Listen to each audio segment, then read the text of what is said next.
they came to this forgotten island in the South Pacific, the descendants of the Bounty Mutineers, those determined men who set Captain Bligh adrift in an open boat in the most famous mutiny of the sea. On this small piece of paradise they made their homes. Their adventure had begun in 1787, when Bligh's Bounty sailed the South Seas to gather breadfruit in Tahiti. After 5 months in the islands, his crew were reluctant to leave their Tahitian women, and at the start of the voyage home, they mutinied, led by the mate, Mr. Fletcher Christian. Back in Tahiti, they collected their native women and sailed away to seek sanctuary on Pitcairn Island. By cruel justice, most of Captain Bligh's party survived, while in the years that followed, the mutineers died violently. But their descendants multiplied, and after 66 years outgrew tiny Pitcairn. So in 1856 they landed here upon Norfolk Island, 1,000 miles from anywhere.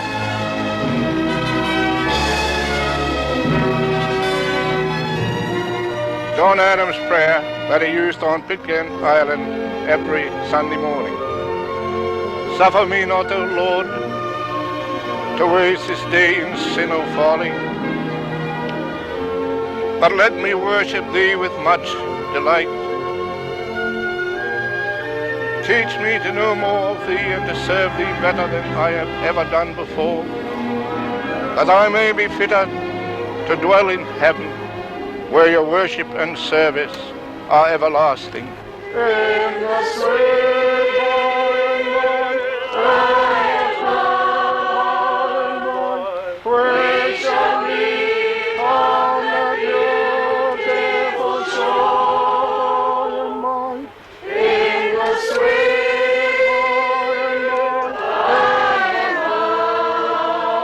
morning, we shall meet on the beautiful shore.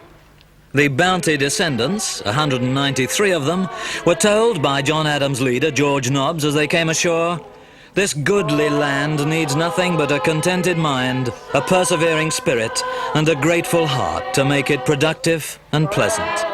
Ever since, during 114 years, Bounty Day's been celebrated, as it is today, for Norfolk's still a goodly land, and this is a family party. Most of these islanders are cousins. Once they all shared 8 surnames, and today the names of the mutineers are still the most common. Christian and Adams and Quintal, Young and McCoy, living together in a sort of 18th century storeroom of people. Strangers must learn to slip a century in this forgotten rural treasure trove. Islanders speak their own language, a soft blend of Tahitian and West Country English with overtones of Fletcher Christian's Cumberland. Don't mind. We have to get in our baggy. Yeah, true. Yeah. We got in there in our baggy. In our baggy. I said that we hear anybody in our dream. I we got in our dream. What ship is this you're sailing in, this wondrous ship of fame? The ship is called the Church of God, and Christ the captain's name. Come join the happy crew, round the hated shore. The captain says there's room for you, and room for millions more. These uncomplicated people are, it seems to me, the way we used to be once upon a time, but can never be again. Cheerful and simple, honest and friendly, indifferent to money and delighted not to work. A forgotten way of life, this, without hurry or ambition, but with the time to stand and laugh.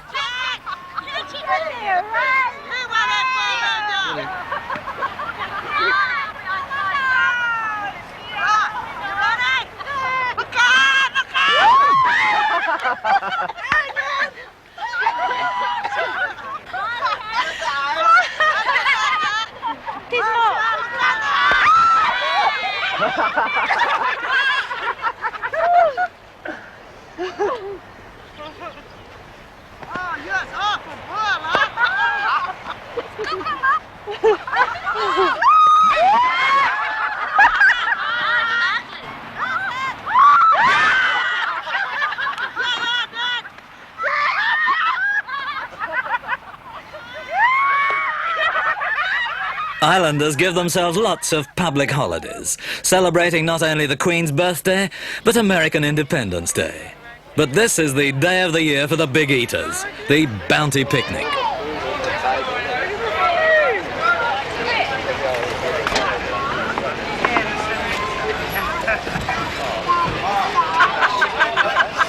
Grace, please, ladies and gentlemen. Attention, please. Be present at the table, Lord. Be and every adorned. This mercy. And here's Norfolk dialect, a memory perhaps of the way English was spoken in the 18th century. Everybody's enjoy it and got plenty things to eat. I know we surely do.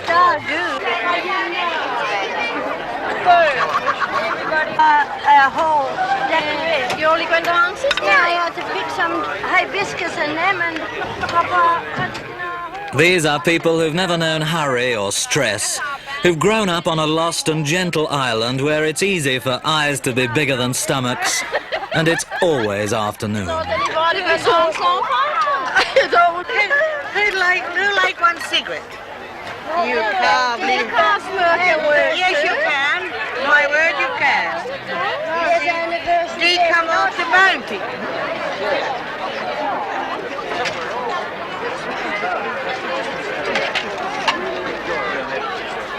John Buffett, the grandfather of one picnicker, went to Pitcairn a century and a half ago. And little Miss Buffett is still shy of the outside world. My father came from Pitcairn. Yes. Yes. And your mother? And my mother from... Oh. Is he taking what I wouldn't say that. Your mother from? England. She was born here. Oh, she was born here? Yes, she was born here. Well, then it was your grandparents. My grandparents came from England. I Yes. see. I see. Yeah. Have you ever been out of the island, Miss Buffett? Oh, yes. Have you? Oh, yes. Where did you go? Oh, you. Well, you. To Australia. Did you? Yes. What did you think of it? Oh, I liked it very much, but I was homesick.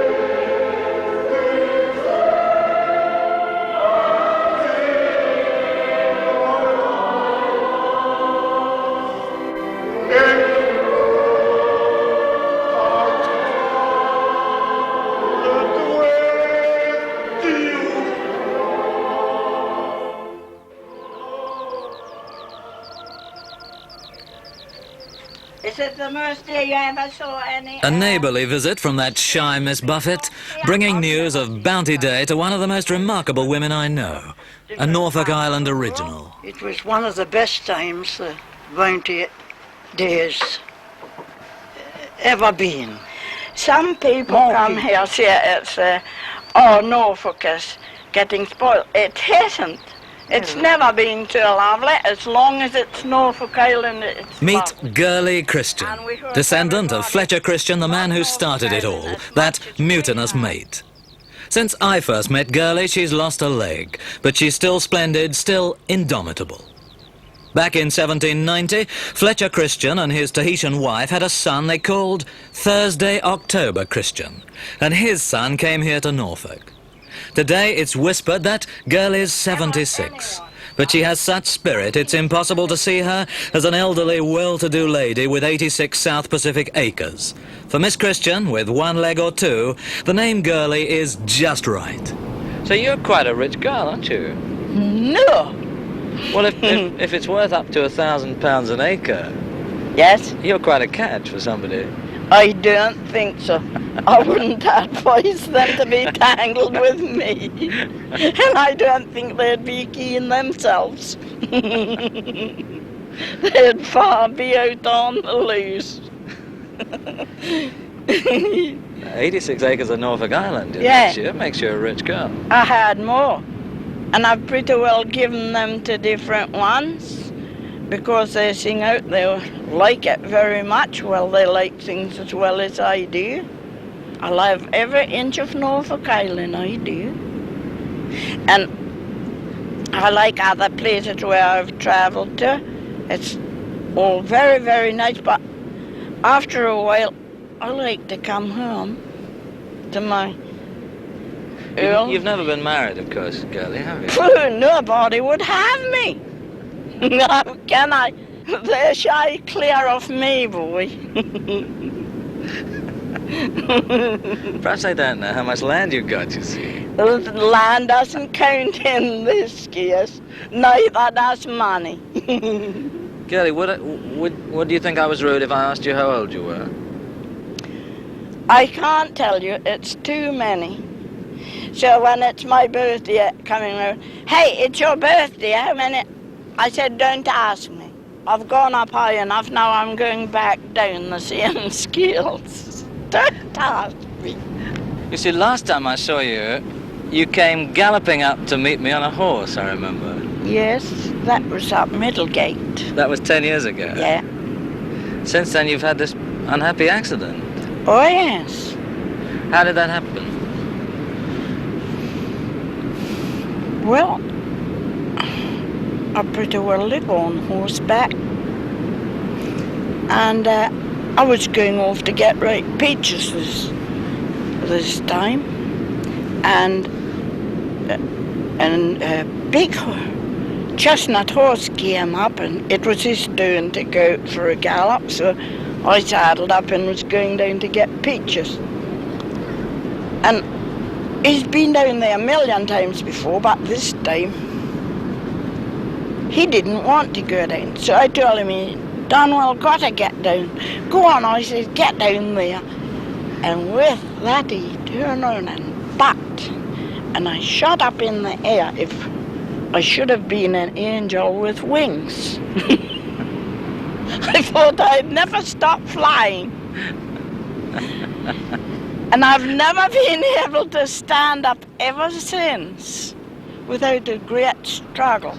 But I've always had somebody to, one on each arm to drag me up. The doctors told me to get out and pull up or else I'll never be able to move again, but I was quite determined. I think I've got some more of Christian spirit in me. My golly, I do struggle for that, get around. And So I'm very thankful to be alive and can get up at all. You were flying through the air Yes. when you'd been thrown from the horse. What Yes. happened to you then? Well, I hit the ground harder than I wanted to. Yes.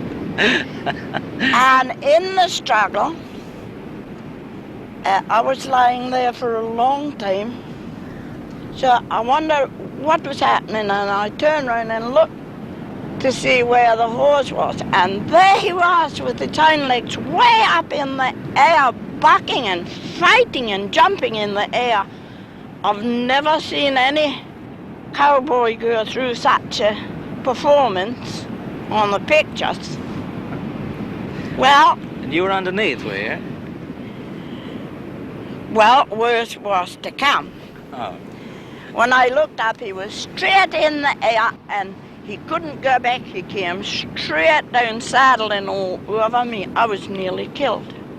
He came down over me. He was laying down across my body, just my forehead and my eyes, so I can see what's going on.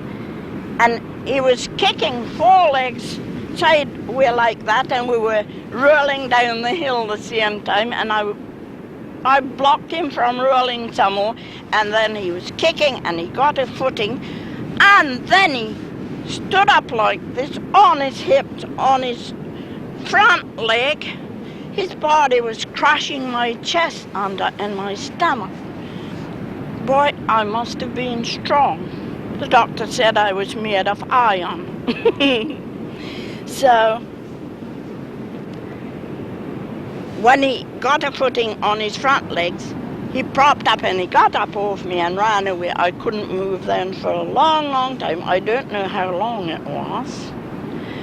But I lay there, oh, if I don't get out of this, I'm going to die. I'm jiggered if I'm going to die here and sleep down here with these ants. No, I'm going to get up and crawl home. I tried to get up there. I couldn't get up. I just had to crawl, put out my hands out to go and crawl home. And then I turned slowly to try and crawl. I thought, well, there's something wrong. Everything's dead and feel light. So I turned around to try and find out what's wrong. There was my leg over there on the ground, and the bone stuck down in the ground. What? Your leg? This right leg was over there on the ground, and all I thought of, well, I'll jolly well have to take that leg, get it up the hill somehow, and take it over the hospital, crawl up and wait on the side of the road till someone come and pick me up and take me to the hospital. I wanted to be soon on because I want to go to some more ballrooms. I want to see some more dances. So I struggled round and I gradually reached for my leg. I took it up in my right hand. And with this like swimming in the ocean, I crawled up the hill till I was outside on the bank. I was lying there for a while, and that man up there at the party with that beard came and I tell you, this is the man who took me to the hospital. He came along and he phoned me there. I said, my spirit was calling you. I wanted you. I said, I was longing for you to come round that corner, and you did come. He said, well, your spirit must have been calling me. I said, it was. You're the very one because you got this old truck. Because I couldn't get in a car, I was too hurt. And when he came up there, he was passing and I called, hey, come here. He thought I said hello. So when he didn't stop, I bent down as loud as I can. Hey, get back here. So he turned around and was quite annoyed. What's the matter with you? Get out that car and come down here and see. What? Where? He said. Well, I said, look down there. And I'd taken the foot and put it down near there. He looked down and saw this thing separated. Well, his face went as white as a man's clean white shirt. There, I said, that's what's the matter. And I said, you slide me on the truck. Well, we had several trucks, and I screamed he had to put me down. So, I said, put me down. And, well, how are we going to manage? Well, I said, I'll put my hand up there now. Slide me up. Slide me up. Get me and slide me up. So I got on. He took me round. I was nearly going out on the way, and I didn't want to go out, so I shook myself up by looking up to see how far we'd got to keep myself from sinking. So when we got up there, I heard him call, hey, mate, someone's hurt. Come here. And all of a sudden, a whole pile of them came, one with a bit of cloth, and put it round my foot. I asked him to put one of them sack bags round my foot. No, he said, the dust will get in there. I said, plenty of dirt and dust in it already. So he took me round. Oh, they were wonderful. And I found Dr. Clark there. He was, only a short man. I said, who's there looking at us? One of them said, girlie, be careful. That's Dr. Clark, our Dr. Clark from England. No, he isn't. He's a schoolboy. You don't kid me. And he kept on looking at me. I said, yeah, you summing me up, I'll sum you up if you don't look out. And one of them came over, they shook me and they said, Girlie, that's the doctor. And I looked at him. I said, go ahead, hurry up, put me out. I said, I've got every confidence in you. And he was beautiful, beautiful. I could never have a better doctor in all the world than what he was. I said, Doc, before I go under, sew my leg on again so I can go to the ballrooms. I said, I'm well and ugly, but still I like the ballrooms. They suit me good. They're beautiful. So he said, right, I'll sew your leg on. If it wasn't for him promising me he'd sew my leg on, I would have been well and got over my accident quicker. But my word, different one passed through me. Oh, he should have taken it off right away. Oh no, I said it was my fault. And he was beautiful. He did nothing wrong, Ernie. He was beautiful. All the nurses was beautiful. I couldn't get better anywhere. Now, how have you managed to get around with only one leg since then? Get around just the best way I could. Sometime hop, sometime fall. But it takes me an hour to get up, struggle up. You haven't done much riding since then, have you?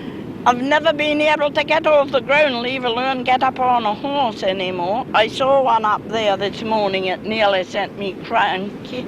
I wanted to go out again, but it's my back that's hurt. I was bruised and so all over inside. I've never stopped aching since. Girlie, let's talk about Norfolk a little bit. You've seen a lot of changes. Do you think they're good changes now? Are you pleased with the way the island's going, or are you sorry? Beautiful. Nothing's spoiled. Good. Everything's more marvelous every day, and my only fright, I nearly die with fright that I would die and get out of all these lovely things going on. Things are improving every day. Now, Girlie, yes. Fletcher Christian was an Englishman. Yes. You have some South Pacific blood. Yes. Do you feel Tahitians. Do you feel English, Tahitian, Pitcairn, Norfolk, Australian? What do you feel yourself to be? Well, I've never met such lovely and kind people as those old Tahitians, and those women simply worship those white men. That's nice. Yeah, they simply worship, love them, and I think their love and affection has followed us down to this day.